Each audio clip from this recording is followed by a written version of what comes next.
Hello, lunchtime. Quite a dramatic entry, wasn't it? I hope you like that build up.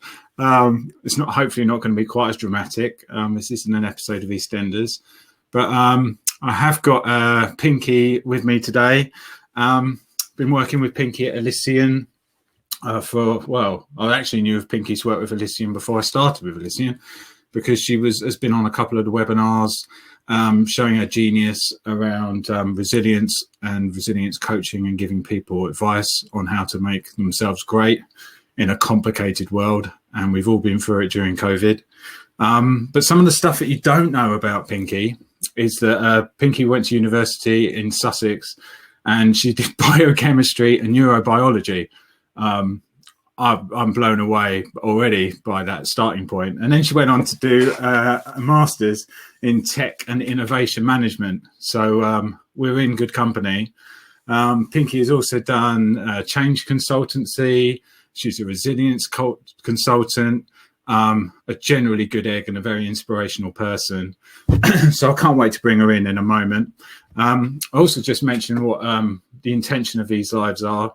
So Elysian is a niche recruitment firm, and we like to advise on talent solutions because ultimately, people need to find talented people to solve business problems.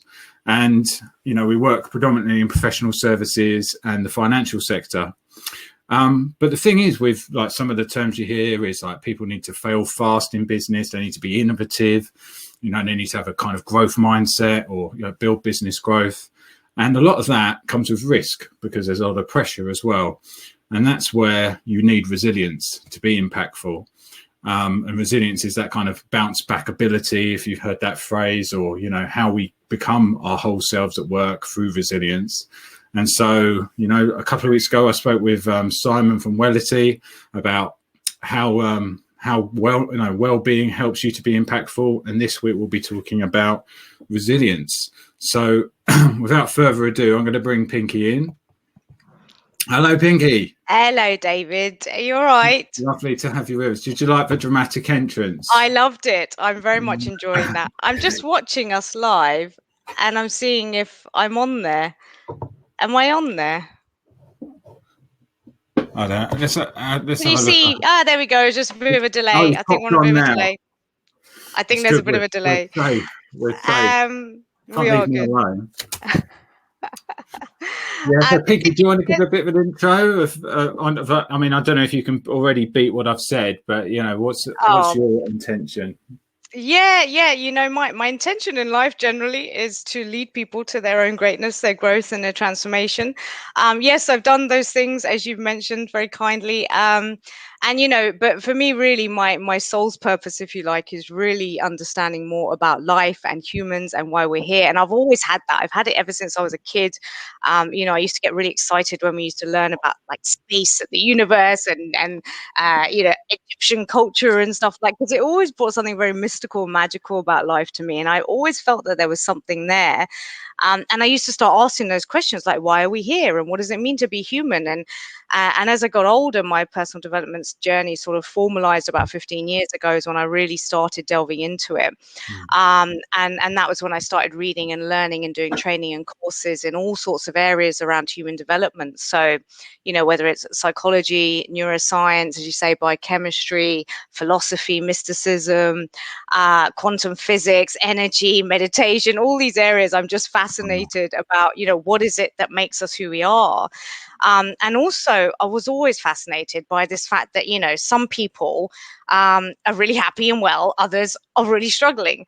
Some people can go through a challenge and come out flying the other side. Other people, they go even more down. So I was always fascinated by, what is it? What is it that makes us, well, happy, resilient? What makes us perform to our optimal levels? And I'm always trying to answer those questions. I don't think I'll ever know all the answers, but it's a really amazing journey. And everything I've learned in 15 years, I've applied in my own life. I only teach what I also apply and have experienced, which is very, very important to me. And that's what I now do. I teach resilience, and I'm sharing with people the stuff that I really wish we'd learned at school. I don't know if they teach stuff like this now at school, but when I was at school, I appreciate my education very much, but okay, I know how to calculate the circumference of a circle, but do I know what to do when I get up and I'm feeling really anxious and stressed all day? I know how to do some maths, maybe not now, I've forgotten it, but I did. And it's like, yeah, but what do I do when, something really bad happens in my life and it knocks me to the floor? How do I get up? How do I go again? How do I keep going? You know, we don't learn these things. We learn things like, I remember they used to tell us, don't take drugs, but do you know why people take drugs? Do you actually know what causes a human being to create a behavior like that? And it's a very sophisticated understanding that we need about what makes us who we are and why we do what we do if we really want to grow and develop and be resilient. So this is the kind of stuff I teach, essentially, for corporates, for individuals, and it's just, I'm obsessed with it, and I could talk about it all day long, but we've only got an hour today, so I'll try and tone it down. No, I love that energy, and it's like, especially when you're able to do something as a career of giving back to people and stuff that you love doing. I mean, you've definitely got the model of where you want to be in your life pretty nailed. So well done for that part, and keep going is what I'd say. Thank you. Now, I've got big dreams, and I'm still sort of not early days, but it is early days in terms of what my visions are of what I want to be doing. But, for me, it's non-negotiable. We were talking earlier, David, about how 80% of people roughly hate their jobs. That's not okay to me. And some people have said to me, oh, but Pinky, not everyone can do what they love every day. And I'm like, I don't buy into that. If you create that as an idea in your mind, that's what you're going to experience. So for me, it's like, no, I have gifts, I have talents, as we all do, and we're here to bring them to the world. And I am therefore going to do it. And it's not easy, and I need resilience every single day of my life, but I'm going to do it because life is short and I'm not going to waste it, so and I'd love if we could all, and we need inspirational people who actually share that story, because I think it's so scary for people to think, how am I going to change my career to something I love? Like, how am I going to get out of it? Resilience is going to be a big part of it, but we also talked earlier about kind of financial resilience. And I was on a webinar once with someone who was saying, who went into the cake business, and everyone goes, oh, I'm going to go sell cakes. Like part of lockdown was, how many banana cakes can I bake in a day? Because I've lost my mind. But that kind of thing happened. But this lady clearly took that view of, how am I going to do this while doing my job? And she built up 6 months worth of money, let's say peddling, just to try and get it through, but with this vision of where she was going to be. And that allowed her to get 6 months of security by her. And now she's like a superstar baker with a brand. Amazing. Yeah, I love it. I wish I could remember who it was, but the cakes look nice. I must say, I think like £1,000 cake or something. Oh, wow. That. It was it was massive. Anyway, about the cakes. I just want to say hello to a few people who are. Hello, people. We have got some people. We've got Karen. Lovely to see you, Karen. Hello, Karen. Hannah's on. Lauren's there. And we've got Eve at the moment. Anybody else, if you wanted to say hello, please chuck a comment in there in the in the comment section. So right, let's go to our first question, which is, what does being resilient mean? What's it mean to you? Really good question. Because there's a lot of misconceptions out there about that. And I think a lot of people still think that being resilient is being really tough and like punching through your challenges. I've got my suit of armor on, I'm going to war, and here we go. And I'm not saying that there aren't elements of that are required in life to go through your challenges, go through your changes effectively. But really, the crux of resilience is about being adaptable and flexible. And it's really, I liken it to the analogy. If you imagine, if I have a sort of a vase or something that's very strong, but it's hard, and I drop that, it's going to break. Hard things break. Resilience isn't about being hard, but if I have a bouncy rubber ball and I drop that, it's going to bounce. And so really it's about the bounciness, the flexibility, the adaptability, which is what resilience is. And you mentioned something earlier, David, about bouncing back. And that's a very well-known definition of resilience. It's your ability to bounce back from changes and challenges. But now what we see actually is it's not just about bouncing back, it's about bouncing forward. Because if you imagine you're going along your trajectory in life and then you go down when you have a challenge or a change, and bouncing back means I go back to where I was. but actually you don't. If you're really resilient, you bounce forward, you bounce up, and you grow. It's all about growth and change and adaptability and flexibility. And for me, resilience is very much a holistic thing. So what I mean by that is, some people may teach resilience in terms of, well, I'll give you some psychological tools or I'll teach you some behaviors. That's fine. But in my journey of personal development over 15 years, it's been a very multi-dimensional experience. It's mental, it's emotional, it's behavioral, it's physical, it's spiritual, and it's about the environment around you. So that's why my resilience model and the way that I teach it encompasses all of these elements, because we're all on our own journey as well. So David, I might teach you resilience, and it might be like, David right now actually would really resonate with some psychological mindset tools. But then you could have someone else, and actually, do you know what they need right now? They need to meditate. They need to learn to master their emotions.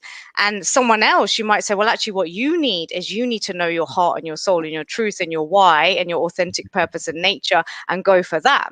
So it's a very much a holistic thing. And there's also things around us, that affect our resilience. Relationships is a key part of resilience for everybody. So that's why I teach it in a very holistic approach. So it's a holistic experience as a human being. Resilience to me is also synonymous with well-being and performance.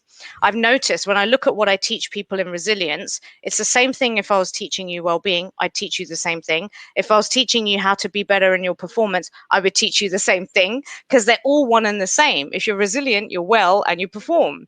And if you're well, you're resilient and you perform.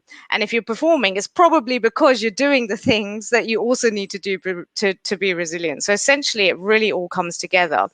And just remember, it's about being adaptable and flexible. It's not about brute force. It's about accessing higher brain functions and not being in a stressed out, resistant state. Because when you're in stress, when you're in resistance, you're in your fight or flight. And when that happens, you actually cut off the part of your brain, the forebrain, the prefrontal cortex. And that is the part of the brain you need to handle modern day challenges, because that's the part of your brain where you get your creativity, your ideas, your innovation, your risk management, your problem solving skills, your relationship building skills, your ability to learn, your ability to think strategically. That's what we need to handle the modern day challenges like the COVID and the lockdowns and all the things we've been going through. But if you're stressed, you physically cannot access that part of your cognitive function and higher consciousness.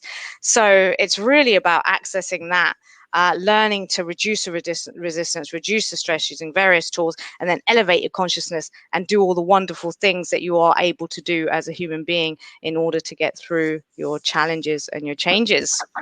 So it sounds complicated, doesn't it? But I think the way you taught me as well is like about neuroplasticity, like the whole thing about the brain can be trained, and like the brain is trained from, we all start off a male, and there's a thing about neurosexuality, about men and women. The only difference between a man's brain and a woman's brain when you're born is that a man's is 10% heavier.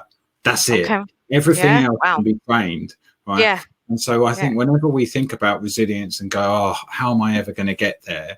It's about those small steps, isn't it? Working out like, what do you want to be like? How am I going to get there? And then just doing little small steps. And that's where things like you teach, and like with like meditation and other techniques, finding them is really important, because then you can do those little journeys, the little steps to get to that place. That's exactly what it is. It's little steps, and if you say to yourself, you've got to fix it all at once, and then you're setting yourself up for a fall, because life doesn't work like that. Growth doesn't work like that. It's incremental, and you may have bursts as well, but it's very much about small steps. And yes, it does sound complicated, because we are complicated. Like, to understand the human being is a very complex thing. We are absolutely fascinating. But actually, when you break it down into the various tools that you can use for your mind, your emotions, your body, whatever it is, it's actually not that complicated. And it's just about consistency and putting in the work, because it's not going to happen by accident. If you want to retrain your brain and take advantage of neuroplasticity, you have to work at that. It's like taking your brain to the gym. But it works, and it's powerful, and it's fascinating, and it's a gift and a talent and a potential that we all have. We just might not know it, or we might not have the tools to do it. And that's exactly why I do what I do, because if we all knew these tools, I just think the world would be such a better place for all of us. So well, I thank you on behalf of everyone who's worked with you so far for what you've taught them. Thank you. I'd say in the comments here it said about like whether they teach this kind of thing in schools, and it's funny. There was a guy that I've seen do a few LinkedIn lives called Chris, and I've forgotten his surname, which is awful of me. But you know, the point is that he brought up about how like what training they do around well-being and like depression and stuff for kids at school. And what I do know is that they do a thing called PSHE. Okay. Physical something, health, education. Can't remember what the S is.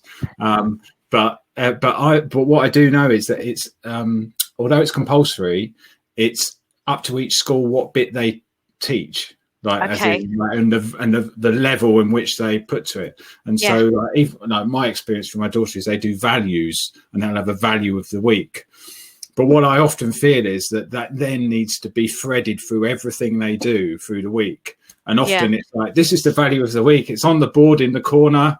Right, let's all be resilient for the week. Right, as everyone got to the end of the week. And you're like, it kind of needs to be felt all the way through. But some schools, I'm sure, do it better than others. But at least it's in the curriculum, which that's great to hear. And I didn't know. I don't have kids, so you know, I'm probably out of touch with that stuff. But that's really, really great to hear, because you know, if we can instill even at a basic level simple things in our children, it's going to make a world of difference to the future generations and what this world turns into, because they are the future.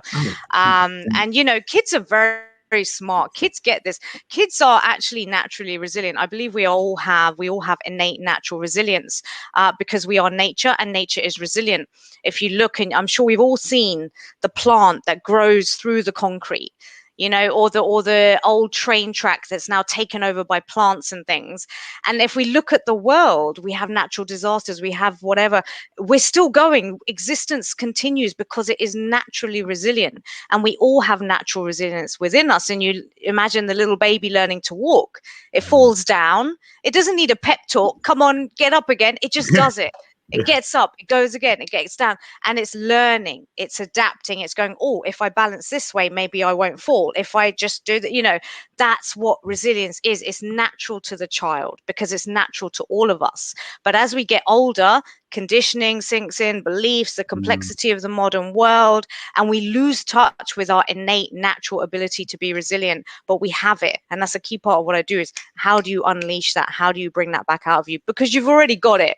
You just maybe not focused on it, and maybe, you know, got a little bit lost, like we all do, and that's fine.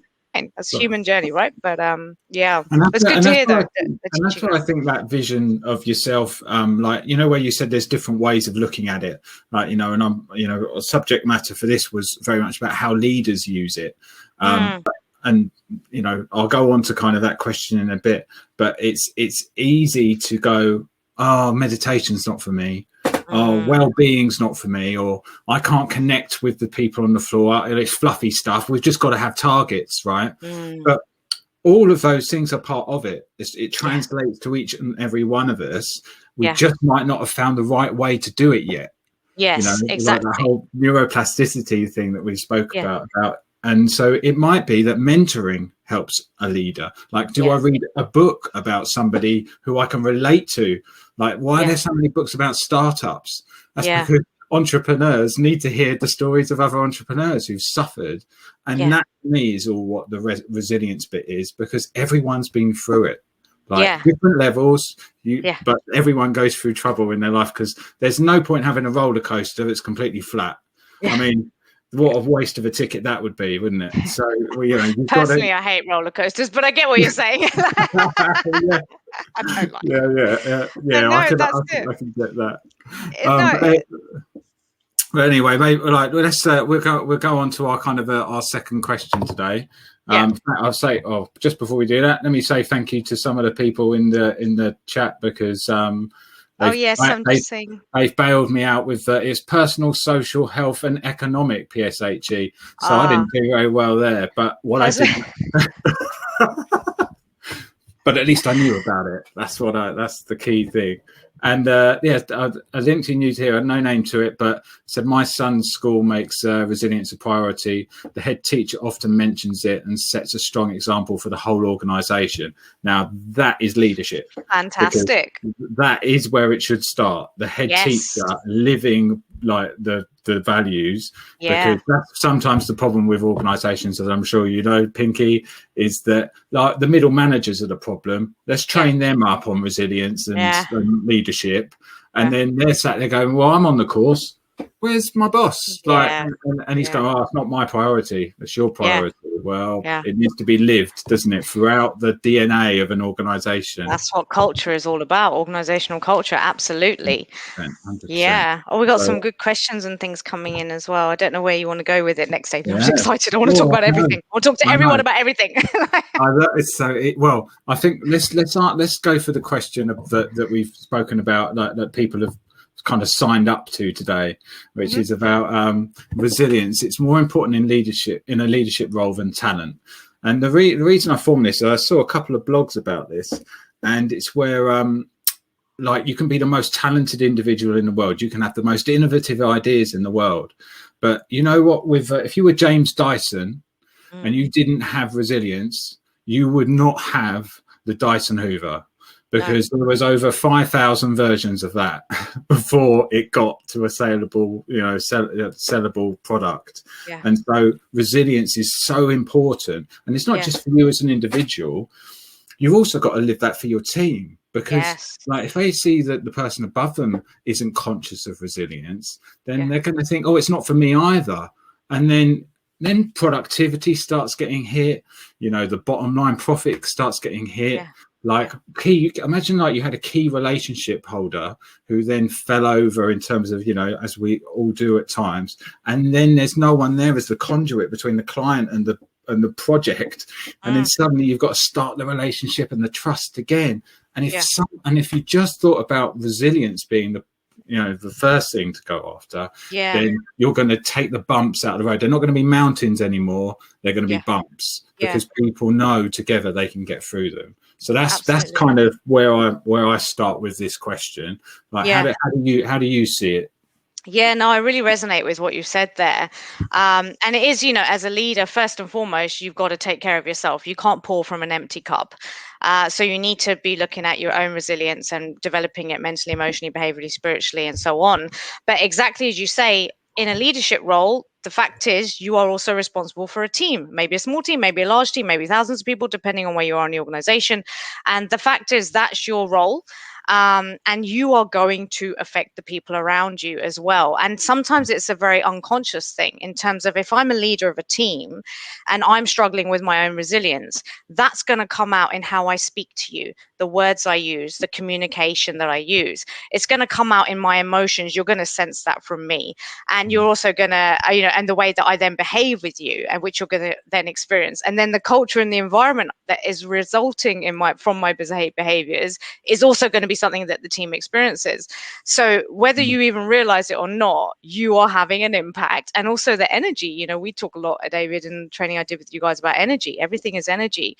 And so if I'm bringing a nervous, stressed, non-resilient energy, I don't feel good, I don't feel confident, I'm not optimistic, people are going to pick up on that, even if you don't realize it, because we are always interpreting each other's energy, and it's seeping into us and it affects us. So really, it is absolutely key for leaders to know the impact that they're having. But also, as a leader, I think it is also your responsibility to build the resilience of your team. And so how can you do that if you don't understand what it means to be a human being, what your team are going through? How do you help them psychologically, emotionally, behaviorally? What do you do? And that, again, is why I train in what I'm training, because we need to educate people and leaders on, as I say, putting the human into human resources. I don't even like to call it resources. We're not resources. We're human beings, people.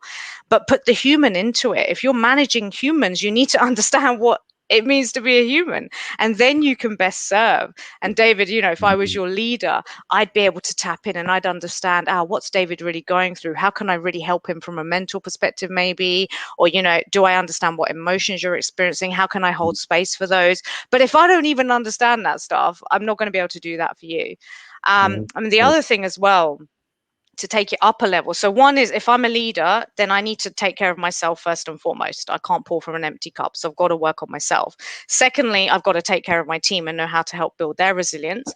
But thirdly, as well, is on the bigger picture, like using examples of someone like, I can't remember his first name, the Dyson guy. James Dyson. Bimbo. You know, if we're if we're gonna, especially with COVID and lockdowns, we've needed to innovate. That's what resilience is as well, is your ability to adapt and change in the face of a challenge. So you need to innovate, you need to be creative, you need to come up with new ideas, new solutions. And what I said earlier, that comes from your prefrontal cortex, which does not function when you're really stressed and when you're in resistance. So again, as a leader, if you're going to contribute in terms of the company and the performance and what you put out there and how the company handles challenges and changes, you can't do that unless you're resilient, because you're blocking off the key cognitive functions that you need in order to contribute that stuff. So it's multifaceted for leaders, but Totally. absolutely critical. And it's the vehicle for your talent. It's the vehicle. I could be, like you say, a great idea. Actually, I experience this all the time. I'll be honest, I think I'm pretty good at what I do. I think I'm very talented. Yeah. But like, I'm talented. I'm good at this. I know I'm good at this. I know it. It's in my soul. It's in my heart. This is what I do. But Totally. every day I get scared. Every day I'm nervous. Every day I fail. Every day something doesn't work. Every day I have to go out of my comfort zone, and I'm so nervous about doing it. I could not do that if I didn't have the foundations of resilience and wasn't building those every day. So therefore, my talent would never get out there. I'd never live this truth. I'd never share. I'd never serve if I wasn't resilient, because that's my vehicle that allows me to bring my talent into the world. And that's what we all have. We all have talents. We all have gifts. And so resilience is really the foundation, I think, is the word you used, or you used something about it being that first thing. It's essential. It's an absolute baseline. And that's what allows you to then be your best in the world. And as I said, resilience, well-being, performance, all one and the same. So I hope that explain something. Totally. And like we're kind of sharing experiences. Like what I always used to find as a leader was if you had occupational health or you had HR, like it's certain like well-being is that department's issue to deal with, or kind of like, oh, you've got a problem, right? Do you know we've got an employee assistance program? Call them. Like a starting conversation could just be, do you need anything? Yeah. Do you want to talk about it? Do you want coffee? Yeah. And I think be human. Just like be human. Why is it so hard? It's not. But I think it's the vulnerability part, isn't it? Like it's a bit like, oh, also, what if I'm going to say the wrong thing? What, like, am I going to get the emotional baggage that's going to come with this? Am I going to sign myself up to something that I'm not going to be able to deal with? Like, and I think like something I often used to do is like I'd use the EAP, like employee assistance provider, when I was in a previous role, and I wouldn't necessarily have to share with people that everything I'd gone through, kind of thing. But I was like, I used to just sometimes think to use it, so I knew what the process was. So that if anyone was like there was a barrier, like I'd just go, here's my phone.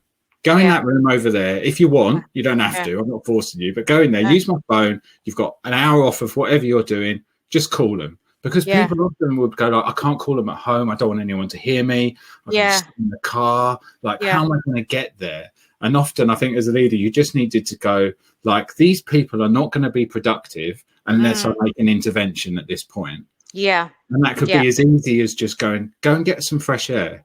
Yeah. 5 minutes. That's it. It doesn't have to be complicated. And it's the basic human things. And like you say, vulnerability. And, as I said, relationships are key to resilience. We don't do this alone. None of us are doing this alone. And sometimes we feel like we are. And when we go into stress, we feel very alone. And that's one of the risks of allowing yourself to stay in that state, is you forget that actually you're a social being. We are meant to be social. We're meant to work together. We're meant to support and help each other. And again, in the modern world and the workplace, we can forget that because we're just focused on our numbers and our performance and this and that and the other. But it could just be that one conversation you have with someone as a human to a human. Forget your role, forget your job, forget the money, forget everything. I'm a human, you're a human. Let's have a chat. And bringing that into the workplace, which some people may be doing already, some people maybe not, I don't know. But to me, it's so simple and it's so effective, because sometimes also all someone wants is to be heard. I don't even necessarily need to do anything to help you. I just need to hear you. And I need to be able to hold that space. And the reason we can't hold space for other people's vulnerability and pain is because we don't know how to hold it for ourselves. And so that's why self-awareness, self-development is always the first place, because once you learn about yourself and develop yourself, you'll be able to help other people so much more easily. It will just come naturally to you. But if I can't even handle my own pain, I can't sit with yours, David. But that's what I do. It's like, okay, let me learn to hold this, and then I can hold that space for David and help him. And that is the most powerful thing that we can do. But we need to learn it and practice it. Isn't it? It's such a small amount of effort, really, in the scheme of things, just to hold some space. We've got some great comments, actually. Should we have a look? That'd be nice. So Hannah's saying, how can leaders encourage teams to open up, that they're not feeling resilient? It's often seen as a failure not to cope. And I think all of us feel, when you're a bit down at times, you wish, I should be back up. And sometimes I think that's the whole reason that you get a lot of these Instagram posts with like loads of like kind of thought leadership, like, how do I get myself? Because so many people feel like that. And especially with what we're going through. Be kind to yourself. And like you said, well, how can leaders do it? Lead by example. Lead by example. We don't hear words, we see actions.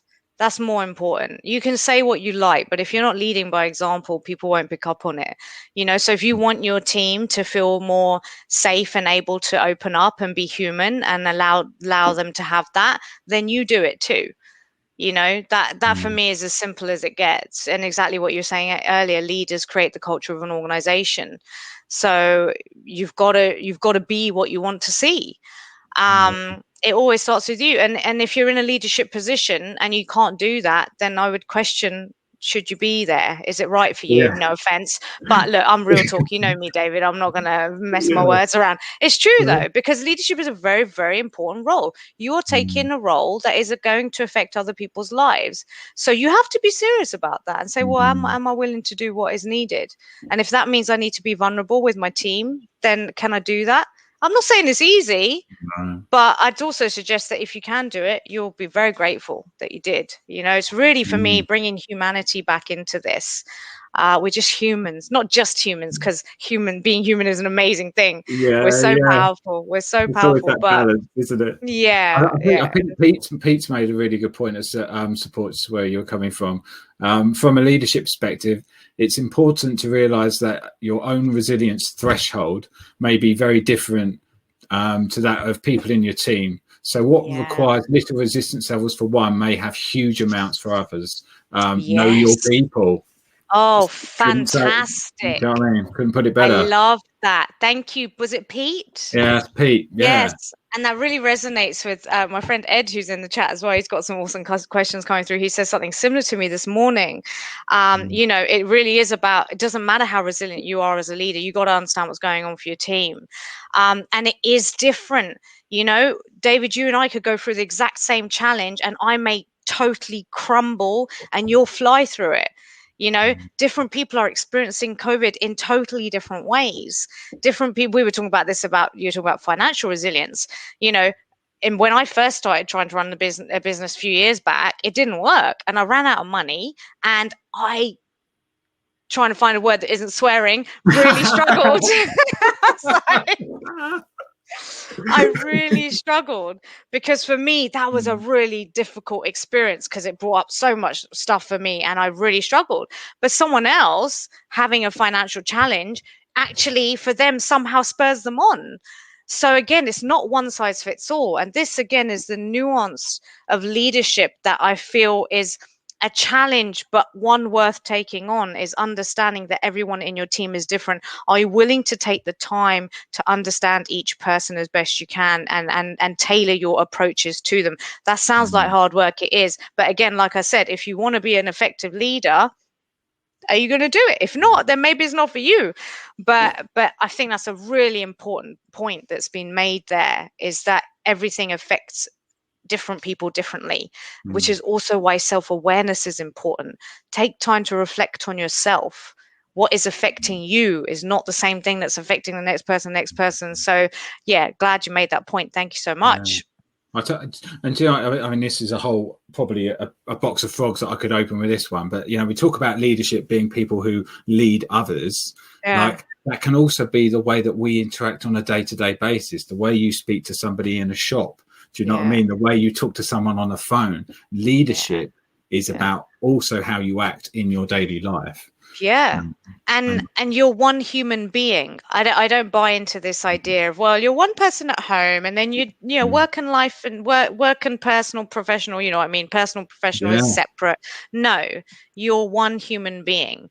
This is one whole system, and there's a line from some kind of Buddhist type thing, and it says wherever it was so profound Buddhist type thing. It says, you made a career out of this. Oh God. It says wherever you go, there you are. So wherever you go, there you are. It doesn't matter if you're at work, doesn't matter if you're in a shop. What you present is who you are, and that's that. And it's one whole thing. So absolutely, it's not just about paying attention to who you are as a leader at work and who you are when you're on a call with your team or whatever. It's who are you at home? Who are you on the street? Because you will learn a lot about yourself if you start paying attention to those things. Because I bet you the stuff you do at home, you do at work. And the stuff you do at work, you do at home. So, yeah, there's always opportunities to reflect and really holistic. Again, it's holistic. It's just life. It's life and you're a human. It's not, oh, there's work, then there's personal, and then there's this, then there's my mind, there's my emotion. See it as a system. It is a system. This whole thing is a system. We're all part of a system. And how do you flow through that? You know, there's opportunities to learn and grow in all areas. So... Well, what you just said about the stuff that you do at work and you do at home, like it's been completely turned on its head, isn't it? By the fact that we're both in probably our bedrooms here, like and this is also our work area as well. It's just it's very hard to then think, like, how do I flip between the two? Boundaries are so important now. Yeah, so boundaries important. are. They were hard before. Like harder. I think, to be honest, you know, boundaries are a key point in resilience as well. And I think, like you say, I think everything we've been going through has really just been bringing to the surface the things that maybe we weren't aware of previously. So like you say, boundaries were a problem before. You know, if I was in London working, I'd be working on the train on the way home at 7, 8 o'clock, and then I would get home and I might have to do some emails and some phone calls anyway. And so, you know, that boundary for some of us was always muffled anyway. But yeah, absolutely. With everything that's gone on, it's been raised to the surface even more, and we've been forced to look at it. And that, I feel, is a key lesson in life, is that when challenges come, it's forcing you to look at something. Don't run away from it. Don't avoid it. Don't try and put a happy face sticker on it. Actually look at it and know that you can actually use that as fuel. And that's what resilient people do. They're using their challenges and the changes and all this stuff as fuel. And that's why within COVID, for example, and lockdowns, some people will fly. Some people will suffer, and it's very sad, and it's not their fault necessarily, and it's not things they can necessarily control. But there are always people who come out the other side of a tragedy a million times better than they were before, physically, mentally, and in their physical success as well. So it's really about realizing that we all have that potential and that possibility. But you've got to do the work. You've got to take mastery of self. That's what this is about, self-mastery. And again, it's not something that we're naturally taught to do. It's something you have to learn if you want to. Yeah. Well, while you're actually, I like people to have takeaways. I'm going to promote something off the back of that. Like, okay. Not that I've written a book or anything, but if anyone's got read James Clear's Atomic Habits, get this back in the camera. It's hard. This camera's odd, like the way it goes. No, it's but yeah, James Clear, Atomic Habits. Right. It's not. Don't think it's just a book of you're suddenly going to have to change your life around. But the way it works is that he breaks it down into like the tiny incremental gains you can do in your life to sort those boundaries out. Yeah. And I just think that even if you don't want to read the whole book, I'd certainly look at some of his YouTube clips, because it's just really insightful of stuff that you didn't think you were capable of. You set your sight on where you want to be, and within 6 months, and I know I did it because I lost weight off of the back of following what he was saying, of just like, you've just got to keep turning up, maybe track it, do like a habit tracker or something. Like, that's why you have these calorie tracker apps that people do for like food. It's because you just need to feel after like a week, a month, 2 months that you're making traction, And Yes, resilience is very much the same. Like, absolutely. it's a muscle. You've got to train it, but Yeah. in the moment you don't feel like, oh my, like it's all encompassing. But if you kind of track a bit more, and that's why people use journals sometimes, gratitude apps and stuff. And it's Yes. just because you get such a good feeling out of the journey, and in the moment you don't always recognize that you've been on that journey. Yeah, and habits is a very key word, because your life is basically a summation of your habits, your daily Yeah. habits. That's it. So that's where you start each day. Is there one little thing I can change? Is there one, can I stop watching the news because it's making me miserable and stressing me out? Yeah, I can do that. Can I stop scrolling social media all day, every day, because it's just distracting me and making me feel not good about myself? Yes, I can do that. You know, can I, if I'm about to have a call with my team and I'm nervous or something, can I take a breather before that and really set a clear intention of what I want out of that meeting, rather than going into it in that anxious state and bringing that energy to the table? Yeah, you can do that. It's one little habit, and then you do it again and you do it again. It's really, that's what it is. You know, no one's here saying you got to transform yourself. It doesn't work like that. You know, in one day, it doesn't work like that. It's habitual effort, and that's exactly what it is. Your life is a summation of your daily habits. So always start with the daily. What am I doing on a daily basis? Yeah, really, really good. Yeah. I can see that quite a few people have got the book Atomic Habits. Yeah, yeah. There is a question here from Dave Edwards. I say it says David Edwards, but he was known as Dave Edwards when I knew him, so I don't think he'll mind. I've shortened it. So how difficult do you think it is to teach yourself awareness, given that we're all so different? Say that again. How difficult? So how difficult do you think it is to teach self-awareness, given that we are all so different? Well, so I mean, self-awareness is self, so I don't think it matters too much what anyone else is doing. I guess, if I'm understanding that correctly. Is it difficult to teach self-awareness? No, I love teaching self-awareness. Yeah. Is it difficult? Is it difficult to be self-aware? Yes.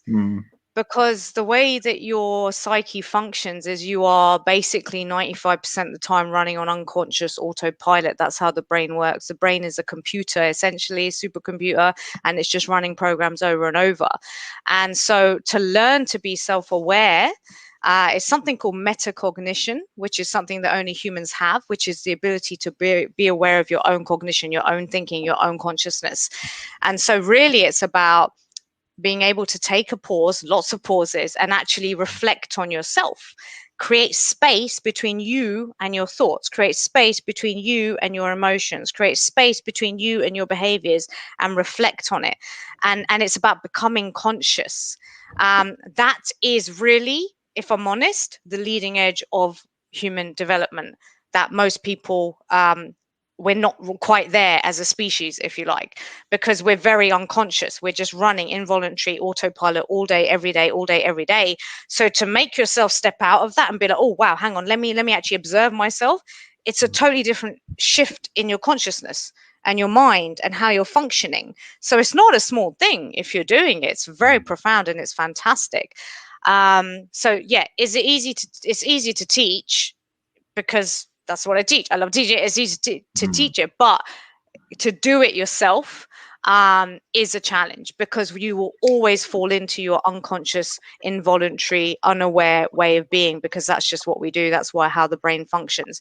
Because if you were aware of everything that your brain was doing all day, every day, you'd explode. Because right now your brain's doing lots of unconscious things.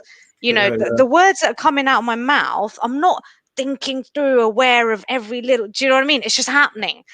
So you have to train yourself to start to become, you know, a separation, to use your metacognition, essentially, to be able to look at yourself.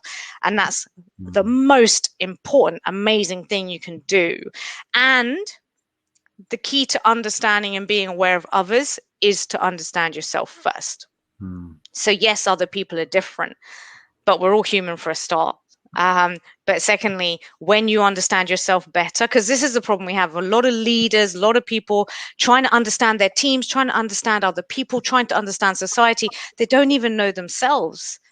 And I tell you, if you learn about yourself, you will start understanding other people just like that. You'll sense it, you'll see it, you'll get it, because you'll heighten your own sensitivity and awareness. So it's a really a natural byproduct, if that answers the question.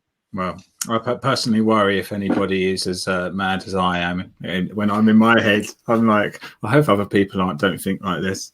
But hey, you really You'd be surprised, David. It's like, so true, isn't it? I was watching there's a Diary of a CEO with Stephen Bartlett, and he had I think it was like a Navy SEAL guy on there the other day. I do apologise, I don't know his name, but he actually said on there, if like people actually said out loud what was in their head, everybody would be in prison. Was his view? Because he was, I was like, I'm a bit worried about this guy. Like, that's so good. That's so good.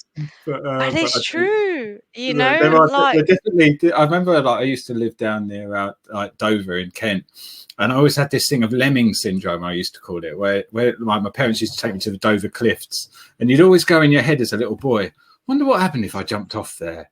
Do you think I'd survive? And you think, why was I ever thinking that?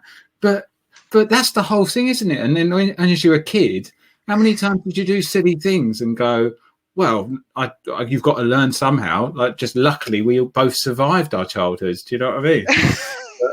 I'm getting your insight into yours. Like, no wonder I was on Reigns. Well, no wonder I was on Reigns. Like, they probably, like, yeah, that was the kind of boy I was. So, yeah. Oh, anyway, my God, I love that. Yeah, that's so funny. That's why the game Lemmings was so popular. You see, all the kids were thinking like me. How do I jump off that? I don't know that game. Anyway, I'll Google it later. Yeah, well, hold on. You did a MSc in technology and innovation, and you don't know the game Lemmings. No, I'm a bit worried now. Right. So I'll go on to our last question, which was. Last question. Sorry, we've got. I'm just seeing lots of questions coming through on the chat as well, and I don't want to derail. Sorry, David. This is your ship. I'm a passenger, so we'll do what you do. That's the best bit about this ship, Pinky. It can go in lots of different. We're just going all over the place. No, but the question that I was going to ask is a growth mindset essential for resilience? And when we talk about growth mindset, let me bring it up in the banner because I explained it better on there. Right. So is a belief that a person's capabilities and talents can be improved over time. So that's the growth mindset. And is it essential for resilience? Yeah, absolutely. You know what we've said about what is resilience? It's growth, it's adaptability, it's flexibility, it's learning. And so it is the ability to change. And as you mentioned earlier, neuroplasticity, your brain is not hardwired. You can change the function of your brain. So all the beliefs that you gathered in the first 5 years of your life, which are basically running your life right now, 95% of your life is driven by your unconscious belief systems generated by the time you're about 5 years old. They don't serve you. They were infantile beliefs. And that's fine. They were needed at the time, but they don't serve you as an adult. But they can be changed. There's some root beliefs that you can't really change, but we're not going to go into that today because we'll be here forever talking about the construct of the psyche. But essentially, there are lots of things you can change. There are lots of things you can change. And, you know, fixed and growth mindset is really interesting because, again, you know, it's something to reflect on. We're talking about self-awareness, right? Reflect on it yourself. You can do a little Google and see what is growth and fixed mindset, and be honest and that's it. If you're not going to be honest with yourself, none of this is going to work. You got to be honest about where am I right now, and be honest and say, okay, do I have a fixed mindset? Do I have a growth mindset? And then you really want to also get into understanding why that is, because, you know, when I work with people, it's really about you've got to go deep. And I know people are a bit scared of that, or they don't understand that. But it's like saying, well, my car's not working, but I don't want to look at the engine. You kind of have to. So something's not working in your life and you're struggling. You need to go into the engine and you need to see, well, what's my beliefs? Why have I got a fixed mindset? So fixed mindset, I'm not allowed to fail. I have to get it right first time. Things like that. Where did you learn that? You probably had an experience in your younger years that for some reason made you think that failure is really bad and I can't do that. So therefore, I'm not going to try anything new because I might fail. So you have to be willing to go deep into your own consciousness and say, well, where did I learn these patterns, these beliefs that are actually now putting me in a very rigid, fixed mindset, which is not now serving me as an adult in this very changing and volatile world. But everyone can change and improve over over time. Exactly that. So firstly, you got to get self-aware about what's going on. And then you can start to build, then you can start to shift, and like you say, choose different habits, choose different thoughts, choose different behaviors every single day, and you will change. I know people who had the worst childhoods. I'm talking horrific things that break your heart to even think the child had to go through, and they are now living the most amazing lives because you can change. On paper, everything they went through should have sent them into drug addictions. And some of them did also go through that. But they changed. They changed because you can. Where you are now is just your bouncing off place for where you want to go.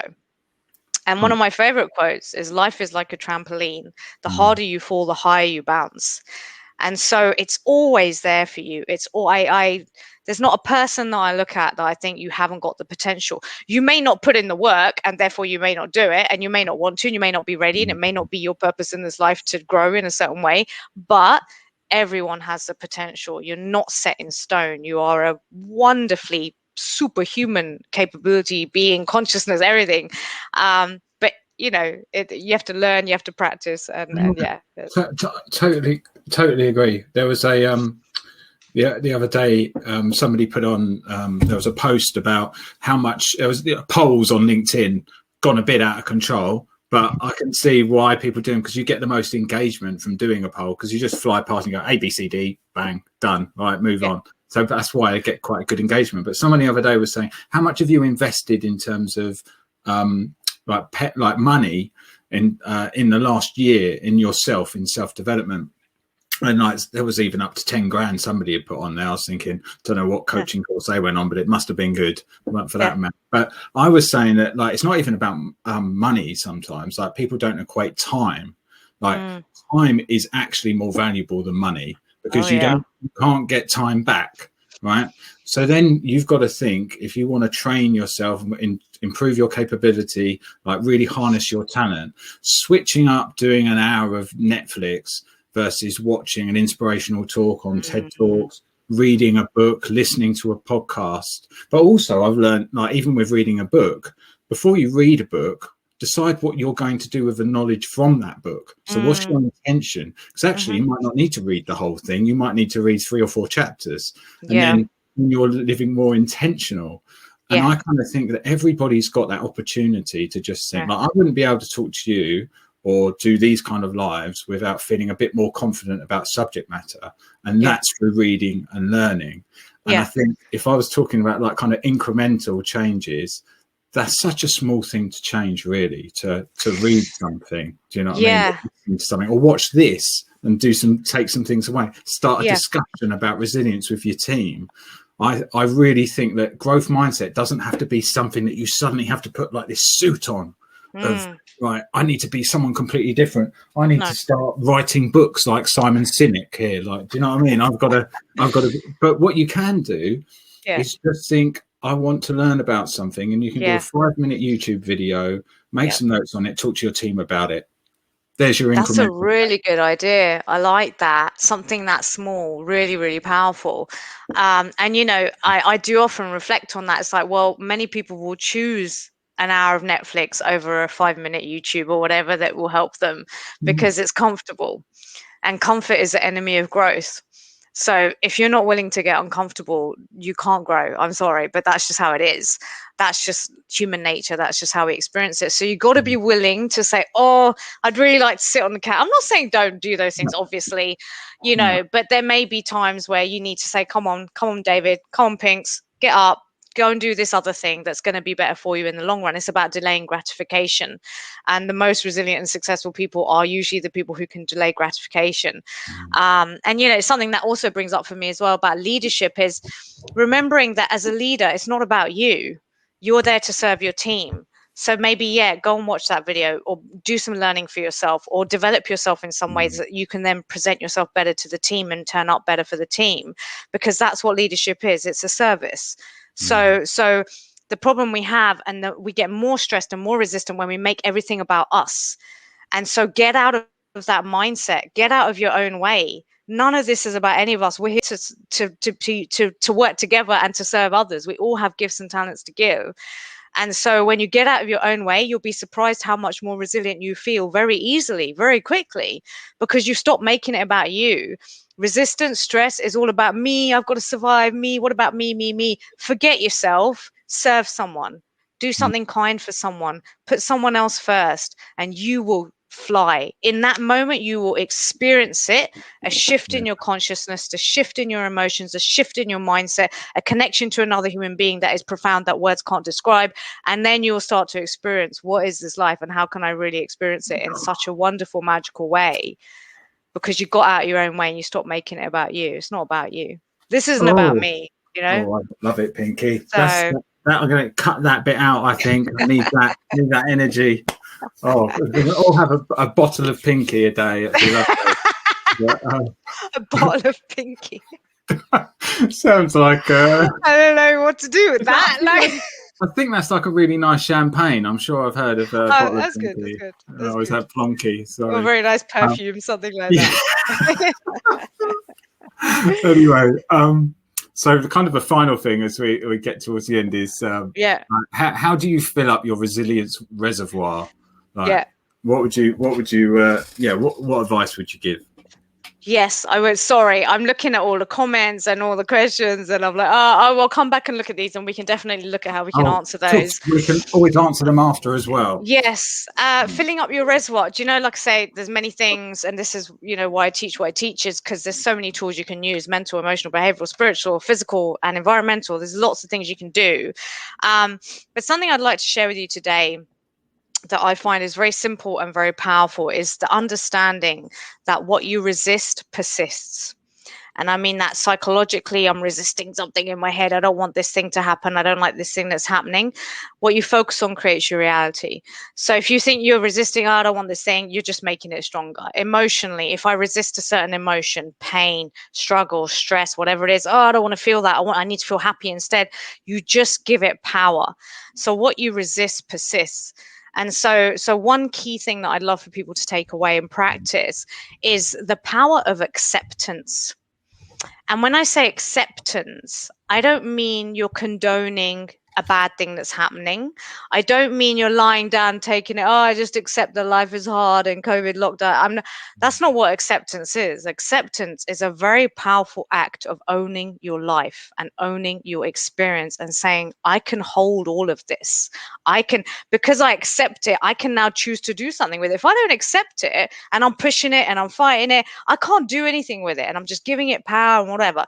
So acceptance is a really, really powerful skill. And so should we do a little something with people? It will take literally a minute or two. Go for it. Go. Have we got time? Yeah, let's do it. We'll make time. So this is something I'd love for people to join in with. It's just a couple of minutes. I'm taking you off the screen. Taking me off. Sorry. I'm not done yet. I was hoping I was going to make you center there, and then I just got rid of it. No, it's fine. Leave it as it is. It's all good. So let's do a quick thing. So really what I'd like people to do, hopefully wherever you are, you're sitting down somewhere. Obviously don't do this if you're like driving or walking around, because you might want to close your eyes. I take no responsibility for what happens to you if you do it while you're driving. Please don't do it while you're driving. Near a cliff edge.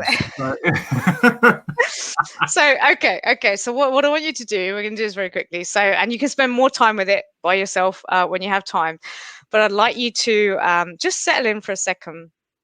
And just close your eyes, and I want you to bring into your mind a situation, experience, challenge that you don't like, that you don't want.